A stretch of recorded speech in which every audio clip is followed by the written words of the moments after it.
जय हिंद फ्रेंड्स।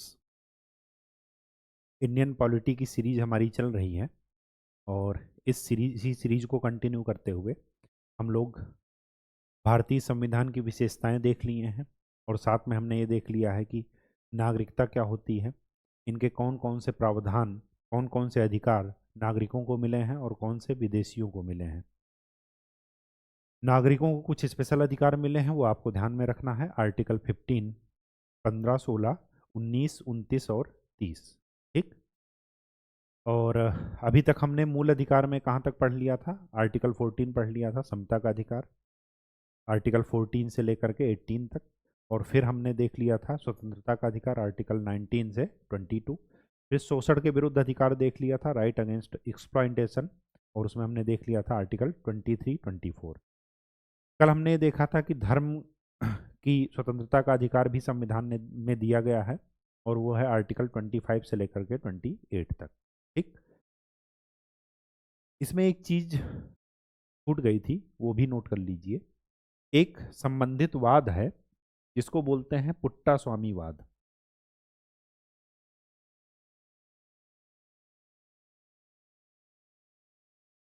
इसका डिसीजन आया 2018 में, और ये संबंधित है इससे, निजता के अधिकार से।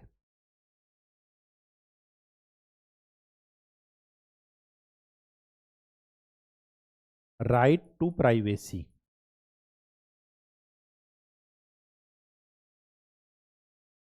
ठीक है, तो इसको आप नोट कर लीजिएगा। निजता का अधिकार ये किस में आएगा? आर्टिकल 21 में। ठीक। तो ये चीजें ध्यान में रखिएगा। निजता के अधिकार में ही है कि हम क्या पहनते हैं, किसके साथ अपना जीवन यापन कर रहे हैं, ये हमारा क्या है? हमारा अपना राइट है, इसमें राज्य दखल नहीं देगा। ठीक। क्या खाते हैं, क्या पीते हैं, क्या पहनते हैं, किसके साथ जीवन यापन कर रहे हैं, किसके साथ सोते हैं, इससे कोई राज्य को कोई मतलब। ठीक। आज जो आर्टिकल हम पढ़ने जा रहे हैं, आज जो अधिकारों की बात करने जा रहे हैं, मूल अधिकार की, उनका जो संबंध है वो आर्टिकल 29 और 30 से है। और इसका जो टाइटल है वो है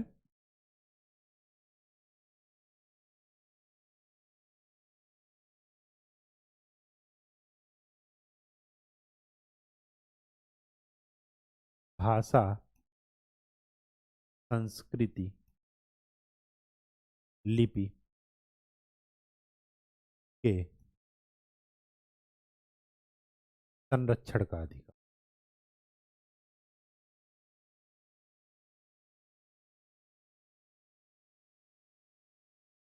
ठीक। अल्पसंख्यक वर्ड हाईलाइट कर लीजिएगा। अल्पसंख्यक यहाँ पर लिखा गया है, लेकिन ये अधिकार दोनों को है। मतलब अल्पसंख्यक हो या बहुसंख्यक हो संख्या में, ये अधिकार दोनों का है। वो अपनी भाषा, संस्कृति, लिपि के संरक्षण का अधिकार उनको है। ठीक। पहली बात आपको ध्यान में ये रखना है कि अल्पसंख्यक, क्योंकि हमारा संविधान, संविधान नहीं, हमारे यहाँ जो संघ से राज्यों का अ, मतलब संघ को ज़्यादा शक्ति दी गई है, और राज्यों का निर्माण किसके आधार पर किया गया है? भाषाई आधार पर। अधिकतर साउथ के जितने भी जो दक्षिण भारत के राज्य हैं, वो सारे के सारे क्या हैं? भाषाई आधार पर बटे हुए हैं। जहाँ पर तेलुगु भाषी है वो क्या है? आंध्र प्रदेश, तेलंगाना। मलयालम है भाषा तो केरल, कन्नड़ है तो कर्नाटक, तमिल है तो तमिलनाडु, मराठी है तो महाराष्ट्र। तो ये सारे के सारे क्या हैं? गुजराती गुजरात, पंजाबी पंजाब। तो ये सब के सब क्या है? मैक्सिमम जो भाषा, राज्यों का पुनर्गठन का आधार है, गठन का आधार है, वो क्या है? भाषा है।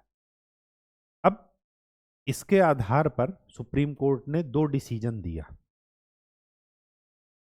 पहला, पहली चीज तो ये ध्यान में रखिए कि अल्पसंख्यक शब्द को कहीं भी संविधान में परिभाषित नहीं किया गया है।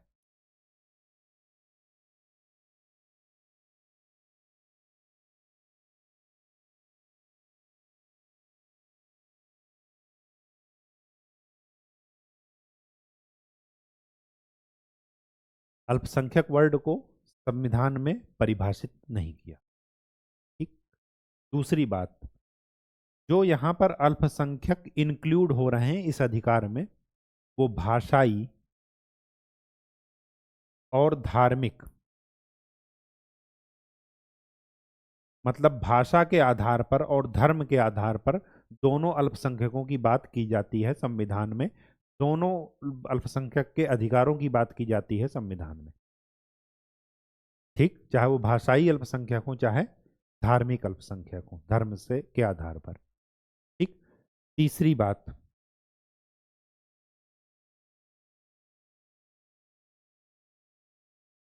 चूंकि, ये सिंबल है चूंकि का, दो बिंदु ऊपर एक नीचे, राज्य राज्यों के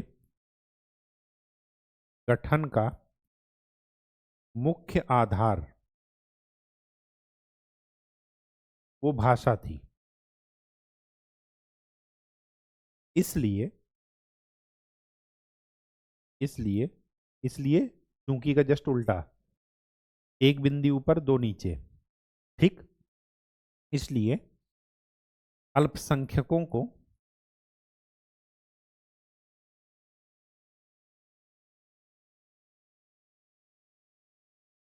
राज्यवार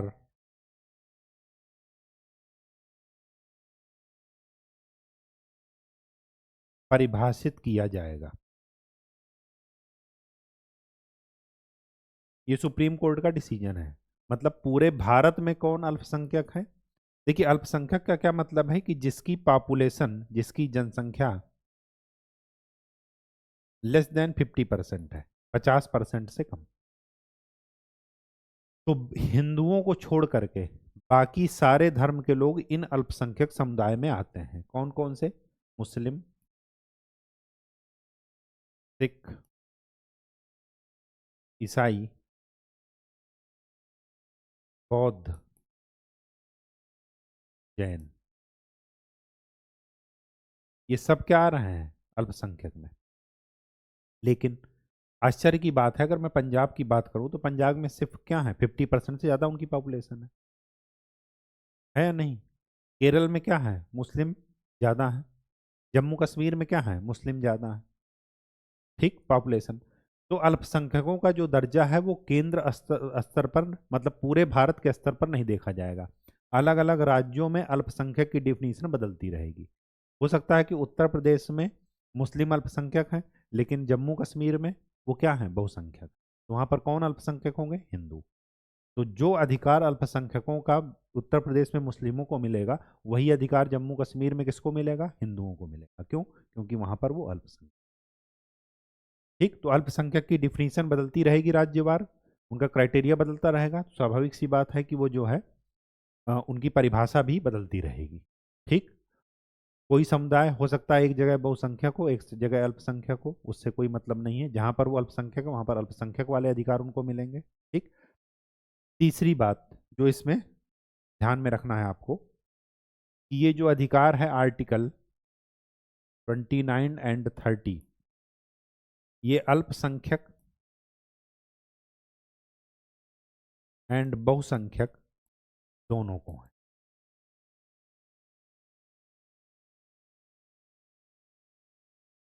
और मैं बता दूं, ये अधिकार व्यक्ति और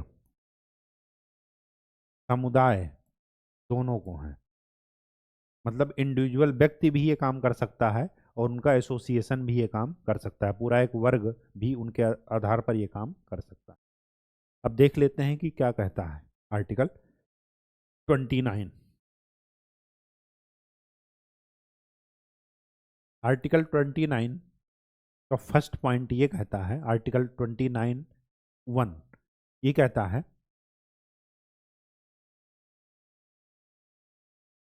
कि भारत के नागरिक को, ये वर्ड क्यों लिखे, क्योंकि आर्टिकल 29 और 30 केवल नागरिकों को है, विदेशियों को नहीं है। ये चीजें ध्यान में रखिएगा। भारत के किसी भी नागरिक को अपनी भाषा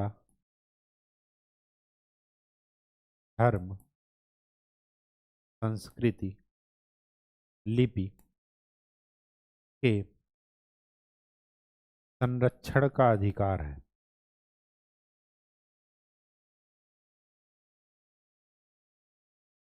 ये आर्टिकल 29 का पहला पॉइंट ये कहता है कि हर एक नागरिक को, चाहे वो अल्पसंख्यक हो चाहे बहुसंख्यक की श्रेणी में आता है, उसको अपनी भाषा, धर्म, संस्कृति और लिपि का संरक्षण का अधिकार है। ठीक। जो इसका सेकंड बिंदु कहता है आर्टिकल 29(2), ये क्या कह रहा है कि राज्य द्वारा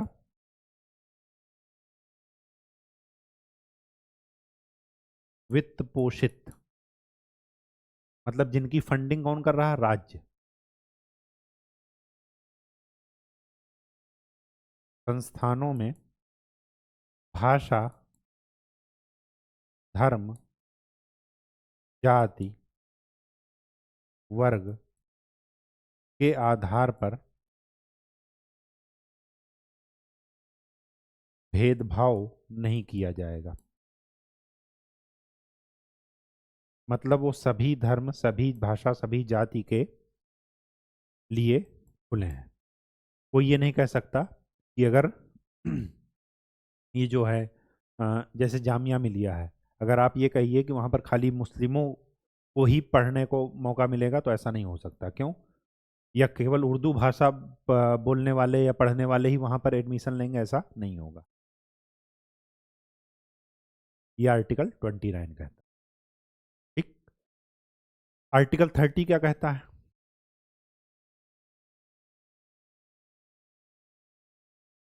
आर्टिकल 30 ये कहता है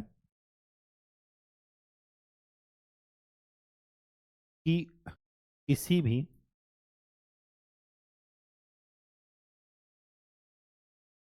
समुदाय, ये समुदाय वही हैं जो भारत के नागरिकों से मिलकर बने हैं, विदेशियों से नहीं, ये ध्यान रखना। ठीक। किसी भी समुदाय को अपनी भाषा, संस्कृति, लिपि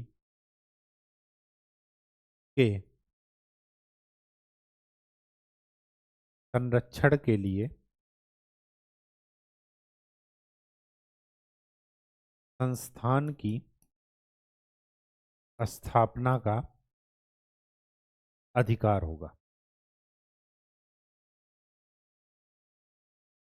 कौन सा संस्थान? शिक्षण संस्थान। मतलब वो ऐसा कोई स्कूल बना सकते हैं जहाँ पर उनके भाषा, संस्कृति, लिपि और धर्म की क्या की जा सके? संरक्षण किया जा सके। ठीक। अब आपको यहाँ पर दो चीजें ध्यान में रखनी है। ये तो आर्टिकल 30 का फर्स्ट पॉइंट कहता है। सेकंड पॉइंट ये कहता है कि यदि इस संस्थान को, जिसकी स्थापना इस भाषा, संस्कृति और लिपि के संरक्षण के लिए की गई है, किसी समुदाय के द्वारा, चाहे वो समुदाय अल्पसंख्यक हो चाहे बहुसंख्यक, तो अगर अल्पसंख्यक समुदाय के द्वारा इसकी स्थापना की गई है, तो यदि राज्य इस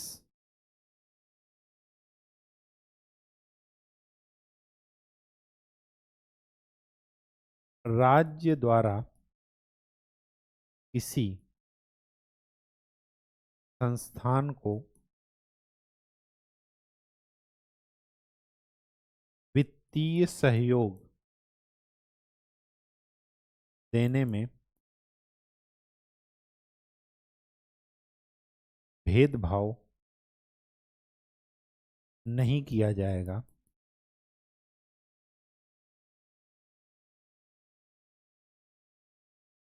किस आधार पर?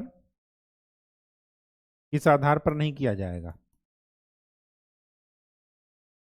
किस आधार पर नहीं किया जाएगा? कि वह अल्पसंख्यक समुदाय का शिक्षण संस्थान है।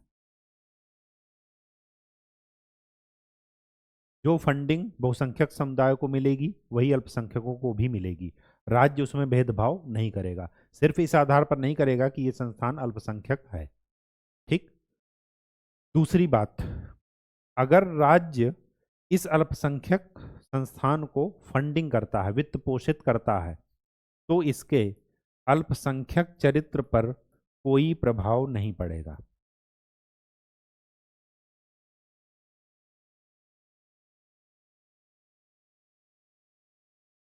कोई प्रभाव नहीं पड़ेगा।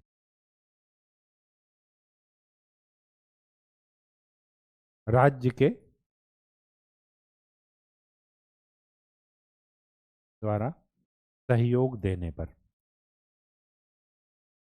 ऐसा नहीं कि राज्य फंडिंग अगर कर रहा तो वो कहेगा कि हम इसका अल्पसंख्यक चरित्र खत्म किए दे रहे हैं, ऐसा नहीं है। जो संस्थान अल्पसंख्यक संस्थान का दर्जा जिसको मिला है, उसको राज्य उस दर्जे को खत्म नहीं करेगा। ठीक, बात समझ में आ गई। ये नहीं कह सकते कि राज्य फंडिंग कर रहा है तो ये संस्थान अल्पसंख्यक ना हो करके नॉर्मल सामान्य संस्थान की तरह काम करे, ऐसा नहीं हो सकता। ठीक। अब यहाँ पर जो आपको मुद्दा ध्यान में रखना है, वो मुद्दा ये ध्यान में रखना है कि 93rd संविधान संशोधन 2005 के द्वारा क्या किया गया, एससी और एसटी को, अनुसूचित जाति और जनजाति या समाज के पिछड़े वर्गों को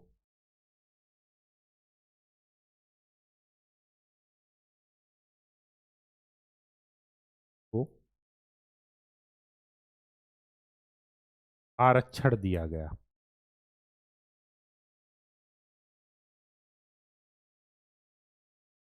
आरक्षण दिया गया एक तो शुल्क पर, शुल्क कब जमा होगा, जब एडमिशन हो जाएगा, और दूसरा एडमिशन पर।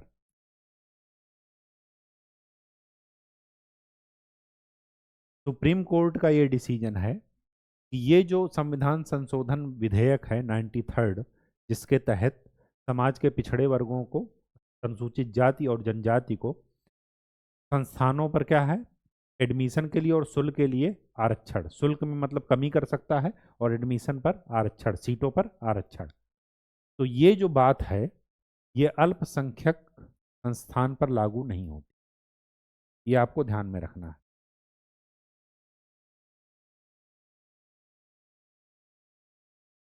पर लागू नहीं होती।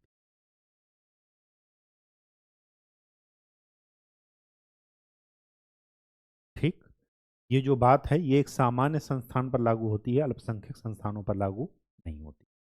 अभी हाल फिलहाल ये मुद्दा इस वजह से इम्पॉर्टेंट है क्योंकि अभी सुप्रीम कोर्ट पर बहस चल रही है एएमयू के लिए, अलीगढ़ मुस्लिम यूनिवर्सिटी के लिए, कि इसका अल्पसंख्यक का संस्थान का दर्जा खत्म किया जाए, और दूसरा जामिया मिलिया इस्लामिया के लिए।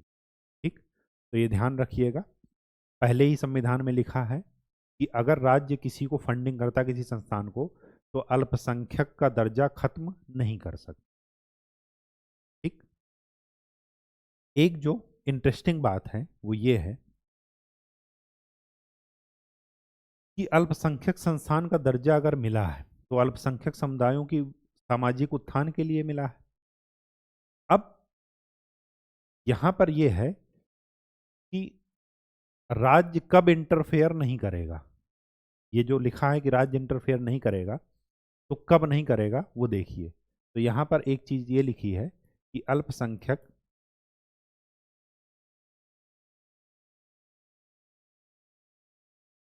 शिक्षण संस्थानों को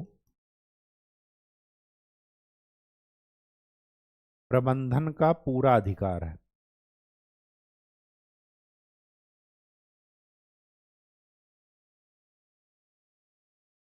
प्रबंधन का पूरा अधिकार मतलब अगर ये कहें कि 70% सीटें हमारे समुदाय के लिए आरक्षित होंगी, जिस समुदाय का वो अल्पसंख्यक संस्थान है, तो ये वैलिड होगा।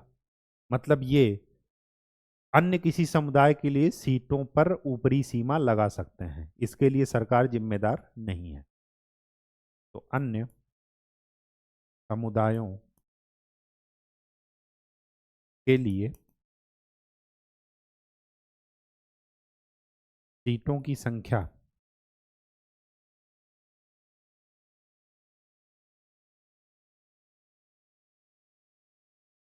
निश्चित कर सकते हैं। ठीक। दूसरी बात, लेकिन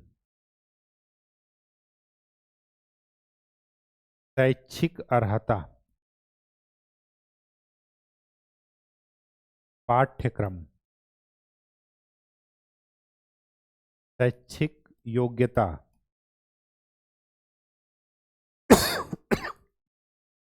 इन सब के लिए जो राज्य ने निर्देश लागू किए हैं उसको मानना पड़ेगा।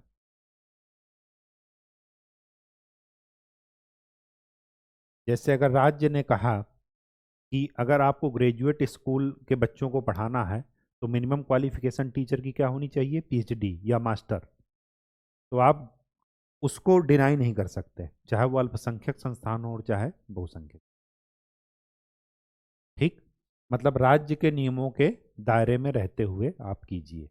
अल्पसंख्यक संस्थान का दर्जा है तो आप दूसरे समुदाय के बच्चों के लिए, दूसरे समुदाय के छात्रों के लिए सीटों की, मैक्सिमम सीटों की संख्या वो निर्धारित करने का अधिकार उस संस्थान का है, उसको कोई डिनाई नहीं करेगा। राज्य इस मामले में हस्तक्षेप नहीं करेगा। लेकिन पाठ्यक्रम कैसा हो, एक समरूपता लाई जा सके पूरे संस्थान और पूरे देश के संस्थानों में, चाहे वो अल्पसंख्यक हो चाहे बहुसंख्यक, इसके लिए क्या है, सिलेबस फिक्स है, तो उसी के अकॉर्डिंग आपको चलना है। ठीक है, आप उसमें मनमानी सिलेबस नहीं लगा सकते। ठीक। टीचरों की मनमानी योग्यता नहीं कर सकते। ठीक, क्यों? क्योंकि वो संस्थान भी किसी ना किसी राष्ट्रीय संस्था से या राज्य की संस्था से क्या होगा, वो मान्यता प्राप्त होगा। उसके कोर्स भी जैसे टेक्निकल है तो एआईसीटीई से क्या होगा, मान्यता प्राप्त होगा।